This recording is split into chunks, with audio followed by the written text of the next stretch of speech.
she's like, you wanna know who your dad is? I'm like, yeah. So I ran to the kitchen as fast as I could. She said, he's in the kitchen. Ran to the kitchen as fast as I could and looked around. All I seen was my big brother, and I'm like, man, this nigga ain't in there. So I ran back and ran back to her room. And I'm like, yo, ain't nobody in there but, you know, my brother. She's like, well, you know, that's him.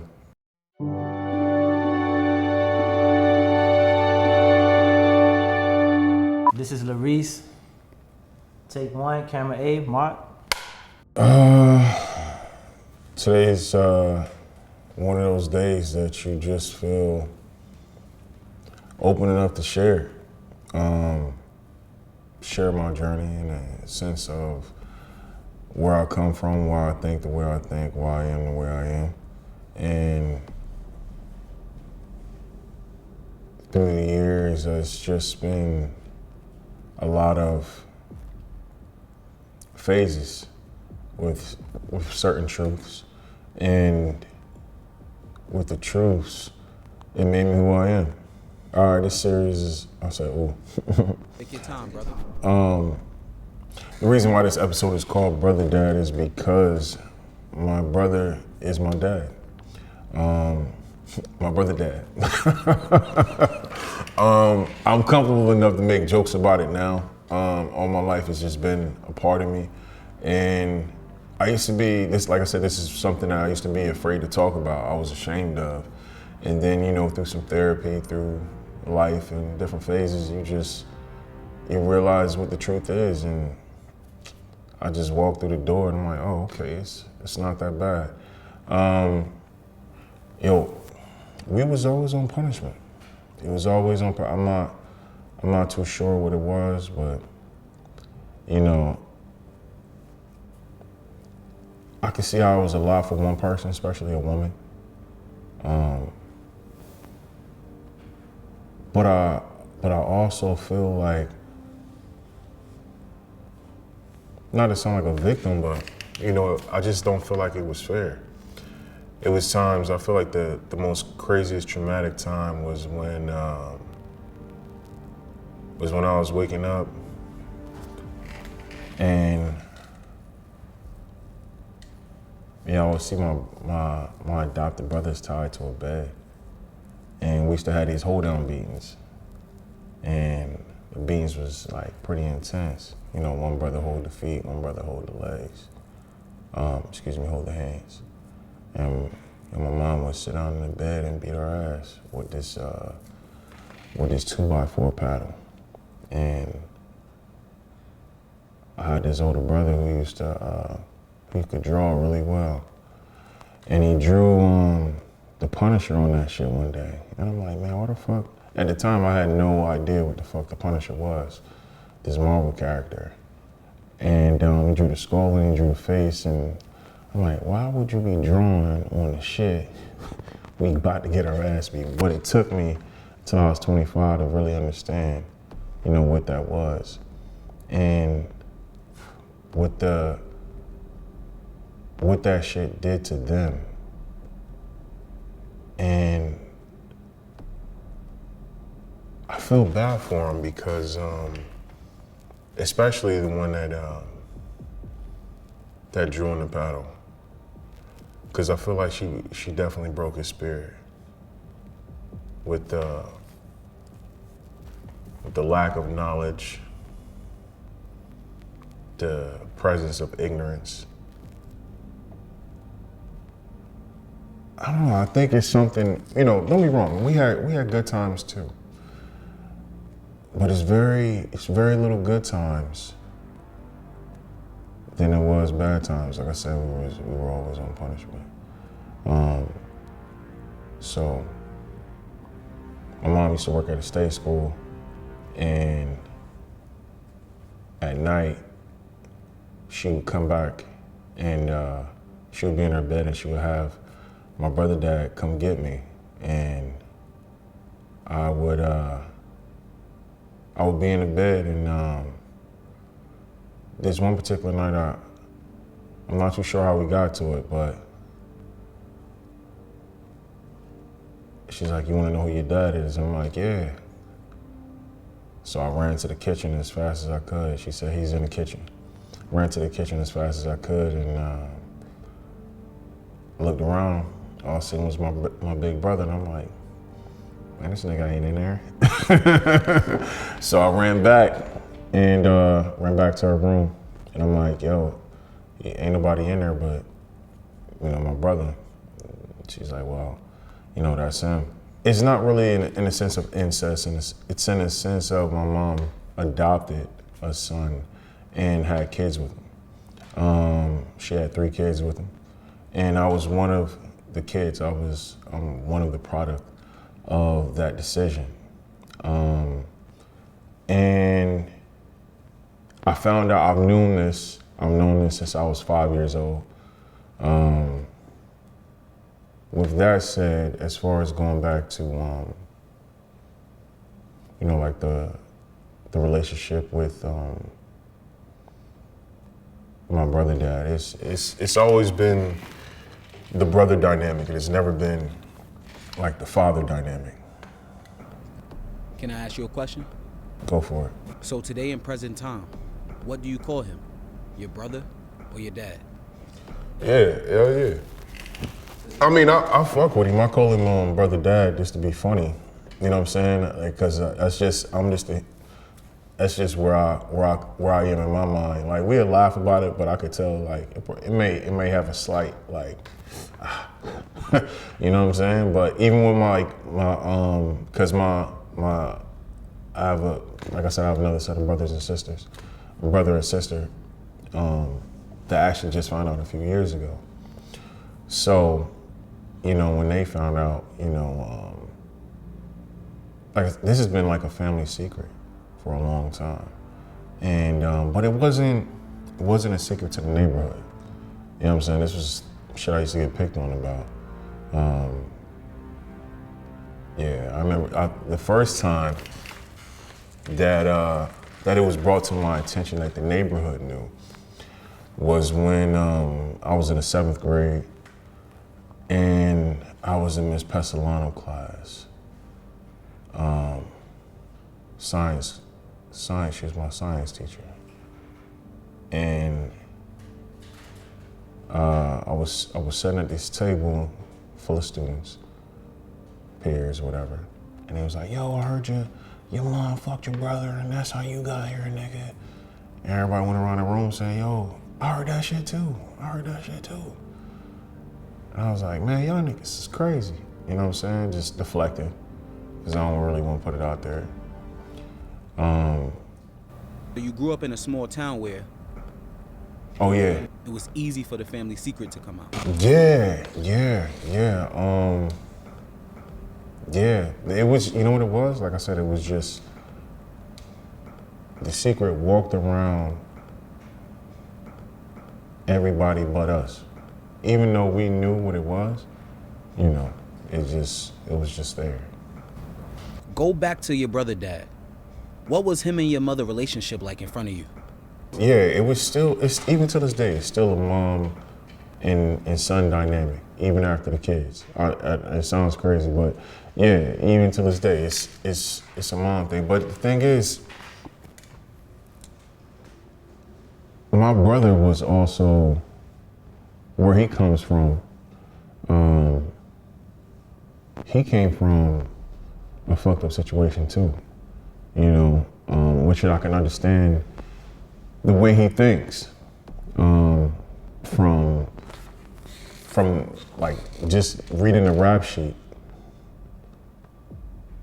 because my mom used to do like a lot of foster care as well, but reading the rap sheet on the shit that he did or where he comes from, whether it was him being put in the closet for 2 to 3 weeks at a time, cigarette butts up his arm, consuming feces, like it was pretty intense. But when he got to my mom's house, it was a little bit more different. It was from home to home. His mom had, his dad had went to jail, his brothers had went to jail, which I don't even know those things. I couldn't even put a face to them.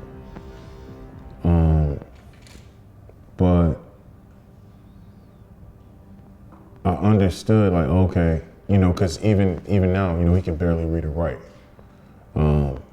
And I feel like, of course, that shit affects him. But I think he's so far a victim, he doesn't even realize how victim he is. At what age did your mom adopt him? I'm assuming like he was like 12, 13. Yeah. Are you the oldest of the 3 kids? Of the 6 siblings from him, yeah. Excuse me, I thought it was 3 from brother dad. It's 6 of us all together, but he's just, so it's like 3 and 3 from each, yeah. So it's me, then it's my younger twin brothers, then it's my sister, then his other twins, the other set of twins. Something I always admired about you is you as a dad. I grew so much respect for you when I seen you with your kids, and I always knew it was something up because of how protective you was around them. I seen how you loved them, how much you cherished being around them, and I'm the same way. You read my book, and one of the reasons you asked to do this was because of my book, and I appreciate you for that. I know sometimes trauma and the things we go through can break us as parents, or and vice versa, it can make us better. One of the interesting things about your story and your circumstances that you have small kids. And I want to know what their relationship is going to be like with brother dad. Will he be known as uncle or grandpa to your kids? That's grand uncle right there. No.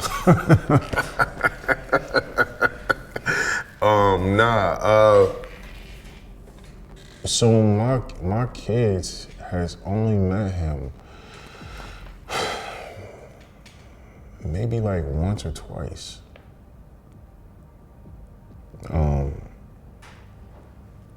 I can't say, not that there isn't a relationship, but technically there's really, it's not enough even for them to say,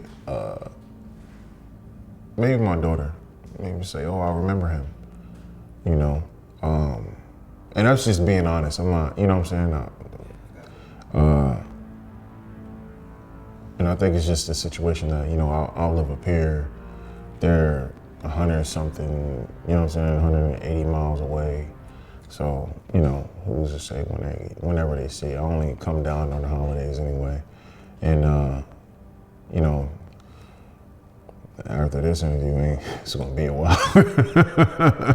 So, Let's stay there though. yeah. We talk a lot, bro. And my next question to you is, why here? Why now? Why with me? Why with the world? Your resume speaks for itself. Law and Order, Ruffles, the face of Friendlies, Super Bowl commercials. You was on the first episode of Could Have Been Records, PJ Reed, Pastor Jones, millions of views. I see your photography, the amazing stuff you do in the community, substitute teacher for kids in the Bronx. I think about all these things and I think about why you want to tell your story right now.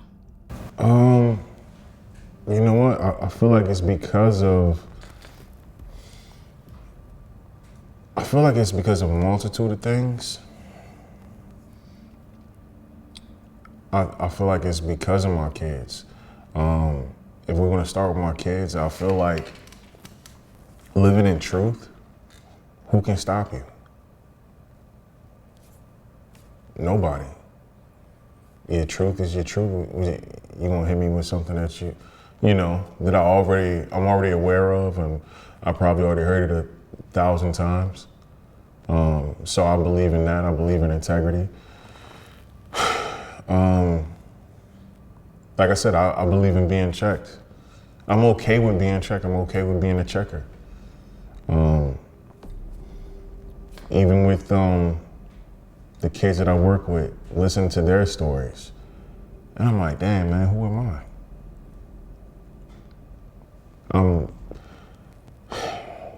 Some of their stories is pretty insane.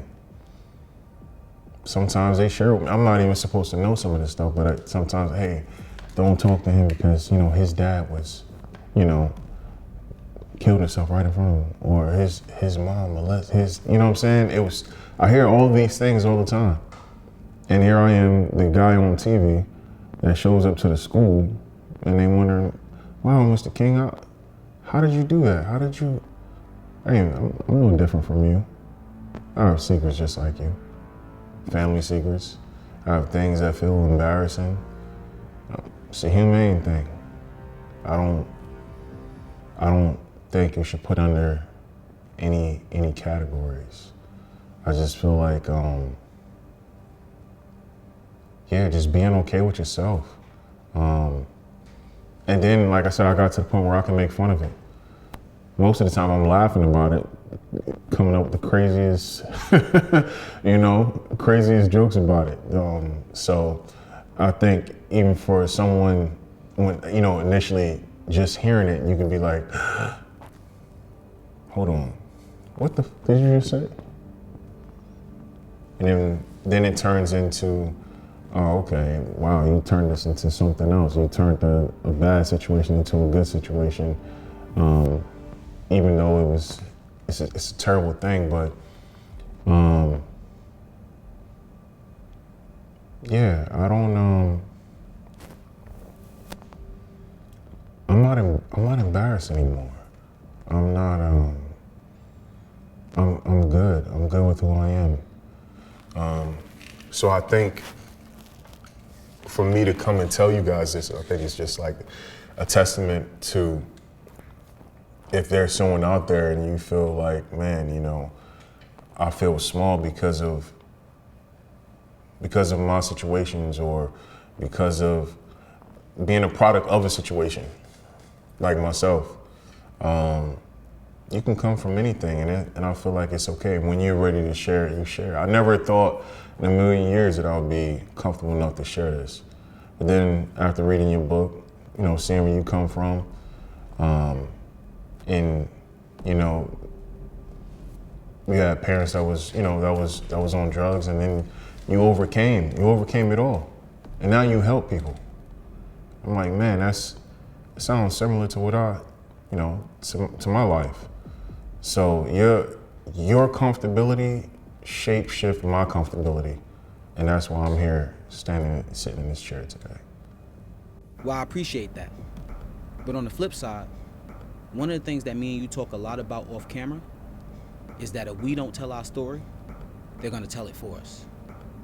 Too many times in this world, the media take over our narratives, and our issues and our abusers look stronger than they are when they're allowed to continue to abuse with no repercussions, and when we don't take back our stories.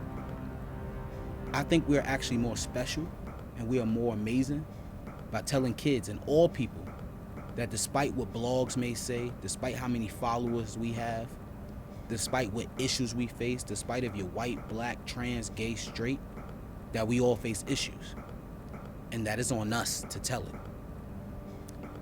I think in a world where there's so much hate, we have to continue to tell the truth and uplift each other. And we have to use our stories and pain and make sure that they are seen and heard, and give other people the courage to come out and tell theirs. But I gotta be honest, brother. There's a reality to that.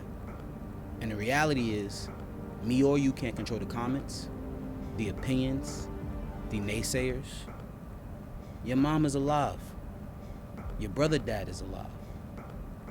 And also, it's important to note, man, that your siblings will see this. And now they have to face something, whether they're ready or not, because you decided to tell this story. You came to me and asked me how I was able to do it. And I told you it set me free. But also, I did speak to my family and let them know this was going to happen before it happened. I want you to take the audience through, did you do the same?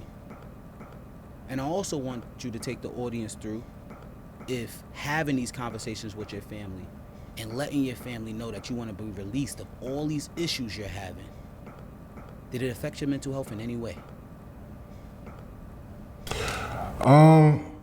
Pretty much the same thing. I believe in showing respect. So when I first came to the conclusion that I was going to do this, I went to them. And of course, I can understand it's been a family secrets. Family secrets. If you're the whistleblower in the family secret, and of course, you know, you're looked at as the black sheep.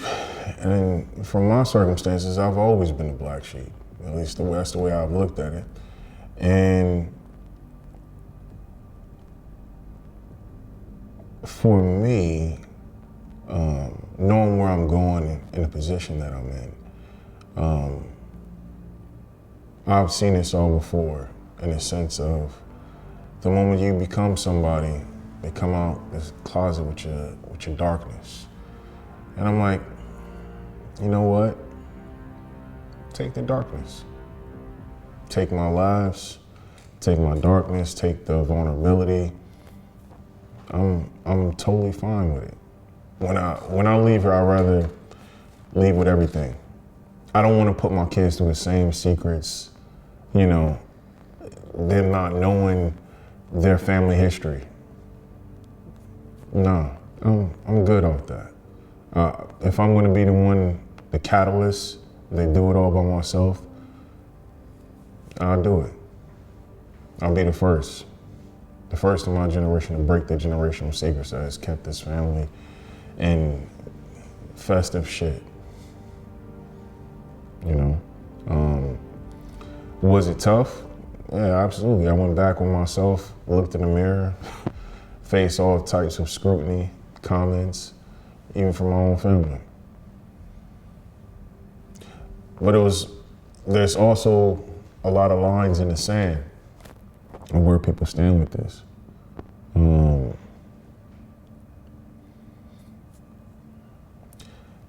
I just take it for what it is. You know, no matter where you stand in the sand, I know where I am. And yeah, I'll be damned if someone else take my story and shove it out and put their own spin on it. Which is, it's just a human thing to do. Everyone wants to be their own entity and come up with their own facets, right? So I feel like, no, I'll be the leader in my own truth. I can respect that. And I want to give you a shout out in particular, because you the one who called me and put the battery in my back to even create this. I always dream and I think about how I'm going to expand my legacy and what my story is going to be like when it's all said and done. And for you to tell me to get behind the camera and the impact and the power that my book is having on people's lives without me realizing it was a real monumental moment for me.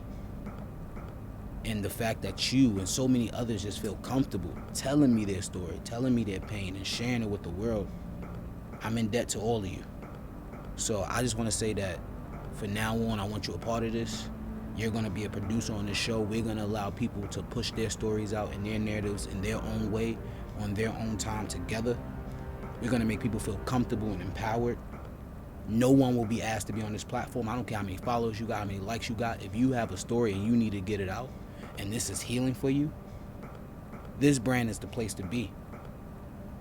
And I thank you, brother. Really, really thank you for giving me the courage to even do this or create something like this. I'm sorry, I don't even really want to take full credit for that. I want to give most of that credit to Monty Bruno. It's a huge weight off my shoulders. I feel like the first time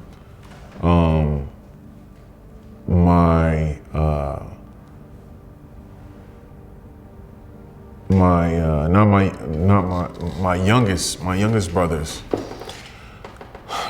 once they brought it to my attention that they were aware, and they wanted to ask me for clarification.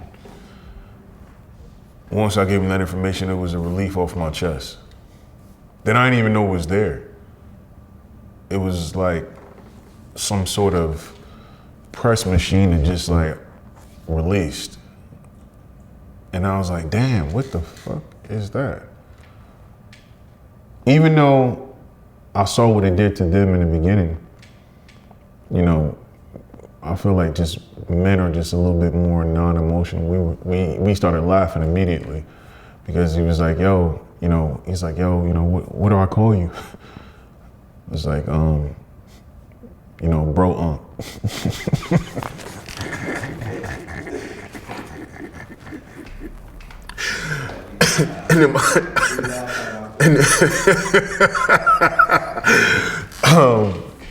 and then my niece, that's nieces, you know what I'm saying? It's not plural, but nah, nah, man. All in all, we sound like the blackest white hillbillies ever. It sounds like a thing full of incest, but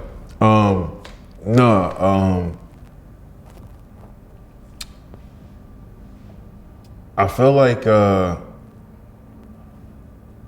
as more and more people in the family found out that it was, like I said, it was a weight off my shoulders. It was something I didn't have to carry. Like I said, I was 5 years old with this information. Even when you feel like I have got over that hump, I have got over that hurdle, that this shit still follows you, man. Sometimes it follows you with the decisions you make. The partner you choose, the friends you choose, all these different choices that we have to wake up and make. And sometimes we are a reflection of the people who raised us, and we carry their DNA. Do you feel like in your personal relationships, in your love life, that your trauma or your mom or your brother, dad has influenced some of these decisions? Absolutely. I feel like, that saying, you grow up to marry your mom, or or in the female, they grow up to marry their dads. I will say, yes, it does. Growing up in a household like that with a lot of manipulation under one roof, the way I see it, it was a lot of moms that grew up in the era of single motherhood. And what that did was, it didn't allow you to be that single piece on the chessboard. You were two pieces. You were the queen and you were the king. You know how your mom would always say, I'm your mother, your father, your brother, your sister, and I'm like, damn, that's a lot. That's a lot of people you're trying to be for me, but you can only truly be one. Because if you try to be two pieces, the game is gonna fuck up. It just doesn't work like that. So I feel like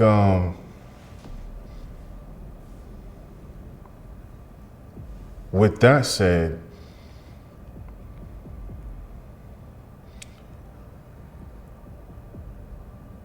I guess you try to look for that person that can be everything. Your mother, your brother, your father, your sister, and it creates this weird dynamic in your head. Like, damn, you start asking, like, damn, I got mommy issues and daddy issues? But for me, I hold this thing in my head, even with my kids, integrity. Right from wrong. Right or wrong, integrity is doing the right thing when nobody's looking. And I feel like if you got a moral compass, it can help navigate you, to where you need to be, because you're gonna do the right, you're gonna choose the right thing. What is the right thing? And I think everyone has that voice inside their head. Is like, oh man, am I gonna listen to it or am I not? There's still times I ignore it. What does love mean to you presently? Love is a choice. Love. I don't look at love as it's contradicting. I used to look at love as an emotion, but I guess that's the part of me that grew up. It's an emotion because you can, like my mom. She did something fucked up, but I still love her. She's still my mom. Your brother went and, I'm just saying, killed someone. You still love him, that's your brother. It's a choice, it's not, I don't love him no more, he killed someone. You know what I'm saying? Nah, it don't work like that. Crazy how trauma in life works, right? Yeah, but I feel the dotted line is just knowing what, wrong is right. Yeah, excuse me, knowing right from wrong. And just navigating in that space alone can put you in the right mindset. It's crazy because when you vent or you call the person out who did this action, 99% of the time they get frustrated. They start to put the blame on you. And it's like, yo, you played the part in this. Like, how are you mad for what you did to me and for me expressing it in this way? And sometimes I had to learn not to take it personal because I really feel like a lot of people who abuse people really tend to think that wrong is right sometimes. And I think society tends to play a part in this too. You see people clipping things and trying to do whatever for that viral moment and creating content that's harsh, whether if it abuse people, whether if it embarrass people. There's no type of emotion or how do I care about your well-being or your mental health when I make these choices? And I think that sometimes us as a society have to sit back with some of these things and really think about how we show up for people, how we love people. What am I gonna type here in the moment, knowing that this person have access to read this, or that they're gonna process this, or that they're still going through this battle, even if they're sharing it. And I think again, man, like, I just commend you for being brave enough to deal with the repercussions that come with sharing your story and to release this pain. Because again, we don't know how the world is gonna take this if people do show up and view this and actually give it some time. No more shackles. No more shackles. And I'm good with that, and I think my kids will be proud of that. I think, at some point, parents, and this is something I even tell myself too, you got to remember, your kids are your kids, but they're not yours. They're the world's. These are people who's going to be in society with their own set of rules, own set of mind. And you're just a piece of that who painted on their canvas. So I don't hold them like a possession. Like, I'm a coach. At some point, the kids got to graduate, and then here comes the next set. Here comes the next set of kids. Not saying I'm about to have more kids. I'm just saying. I mean, hey, but no, but that's the best way to look at it. You teach them all you can teach them, and then they graduate, and then in life they gain mentors, new coaches. You know what I'm saying? New set of friends, even life's a coach. It's its own coach. So you just go through different ones. I think it's beautiful how you put that. Yeah. With that, I got one last question. I got one last answer. For your kids, what's one lesson you want them to take from you being vulnerable? Not the story in total, but from you being vulnerable today.